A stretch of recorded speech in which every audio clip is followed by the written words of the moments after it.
తెలంగాణ వ్యాప్తంగా కొనసాగుతున్న ప్రజా పాలన వారోత్సవాలు రేవంత్ సర్కార్ పై హరీష్ రావు విమర్శలు. ఇలాంటి టాప్ 10 తెలంగాణ న్యూస్ ఇప్పుడు చూద్దాం.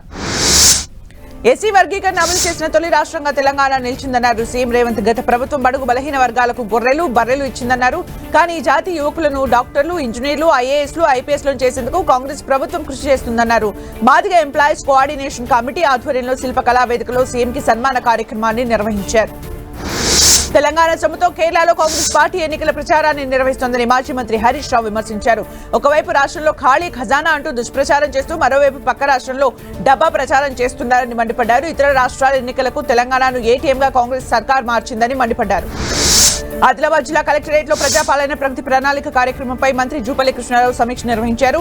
ఈ కార్యక్రమంలో ఎమ్మెల్యేలు పాయల్ శంకర్, బెడ్మ భొజ్జు, అనిల్ జాదవ్, ఎంపీ గోడం నగేష్, కలెక్టర్, ఎస్పీ, జిల్లా అధికారులు పాల్గొన్నారు. గ్రామీణ ప్రాంత ప్రజలకు మెరుగైన నిపుణులతో వైద్య సేవలు వారి ముంగిటకే చేర్చడమే ప్రభుత్వ ప్రధాన లక్ష్యమన్నారు మంత్రి జూపల్లి.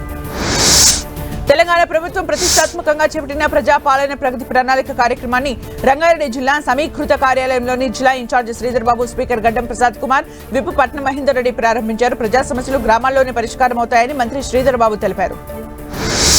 నాగర్ కర్నూలు జిల్లా కొల్లాపూర్ మున్సిపాలిటీలో ప్రజాపాలన ప్రగతి ప్రణాళిక 99 రోజుల కార్యాచరణ ప్రణాళిక కార్యక్రమంలో భాగంగా 19వ వార్డులో సమావేశాన్ని నిర్వహించారు. కొల్లాపూర్ మున్సిపల్ కమిషనర్, ముఖ్య అతిథులుగా కొల్లాపూర్ మున్సిపల్ చైర్మన్ రెడ్డి జ్యోతి సత్యం, వైస్ చైర్మన్ షేక్ రహీం పాషా పాల్గొన్నారు. కేంద్ర ప్రభుత్వం ఆధ్వర్యంలో అమలవుతున్న పీఎం బీజేపీ కార్యక్రమంలో భాగంగా జనౌషధి దివాస్ నెక్లెస్ రోడ్లోని జలవిహార్ వద్ద ఘనంగా జరిగింది. ప్రజలకు తక్కువ ధరలో నాణ్యమైన జెనరిక్ మందులపై అవగాహన కల్పించేందుకు ప్రత్యేక కార్యక్రమం నిర్వహించారు. భారత ప్రభుత్వ అధికృత డిస్ట్రిబ్యూటర్ అయిన లోరిన్ ఫార్మా అండ్ సర్జికల్స్ ఆధ్వర్యంలో ప్రత్యేక పరేడ్ జరిగింది. సీఎం రేవంత్ రెడ్డికి కృతజ్ఞత భావం కంటే కులతత్వం ఎక్కువ అని నిరూపించుకుంటున్నారని ఎంఆర్పీఎస్ వ్యవస్థాపక అధ్యక్షుడు మందకృష్ణ మాదిగ ఆరోపించారు.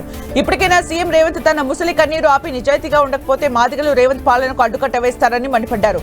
ఎన్నడూ లేని విధంగా రేవంత్ పాలనలోనే మాదిగలకు తీవ్ర అన్యాయం జరిగిందన్నారు. 2027లో రానున్న గోదావరి పుష్కరాల సందర్భంగా భక్తులకు అవసరమైన భద్రతా ఏర్పాట్లను సమీక్షించారు. ములుగు జిల్లా ఎస్పీ సుధీర్ రామనాథ్ కేకన్ జిల్లాలోని ప్రధాన పుష్కర ఘాట్లను ఆయన పరిశీలించారు. 12 ఏళ్లకు ఒకసారి వచ్చే పుష్కరాలకు భక్తులు భారీ సంఖ్యలో వస్తారని, ఎటువంటి ట్రాఫిక్ ఇబ్బందులు తలెత్తకుండా కట్టుదిట్టమైన భద్రతా చర్యలు తీసుకుంటున్నట్లు ఎస్పీ తెలిపారు. రాష్ట్రంలో ఆర్థికపరమైన సమస్యలను పరిష్కరిస్తున్నామని మంత్రి పొంగులేటి శ్రీనివాసరెడ్డి తెలిపారు. ప్రజాపాలన వారోత్సవాల్లో భాగంగా ఖమ్మం జిల్లాలో మంత్రులు పొంగులేటి, వాకిటి శ్రీహరి పర్యటించారు. ఈ నెల 12న ఉమ్మడి ఖమ్మం జిల్లా వ్యాప్తంగా ఉన్న ప్రజాప్రతినిధులందరికీ ప్రత్యేక శిక్షణ తరగతుల్ని నిర్వహించనున్నట్లు మంత్రి పొంగులేటి తెలిపారు. ములుగు జిల్లాలో జాతీయ ఉపాధి పథకం 100 రోజుల పనిపై ప్రజలు తీవ్ర అసహనం వ్యక్తం చేస్తున్నారు. 8 కిలోమీటర్ల కాలినడకన ఉపాధి హామీ పనికి వెళ్తే తమ కళ్లు స్కాన్ కాకపోవడంతో కూలీలు నిరాశ చెందుతున్నారు. ఉపాధి హామీ పనిలో కళ్ల స్కాన్ చేసే విధానాన్ని వెంటనే రద్దు చేసి గ్రూప్ ఫోటో విధానాన్ని అమలు చేయాలని కూలీలు డిమాండ్ చేస్తున్నారు.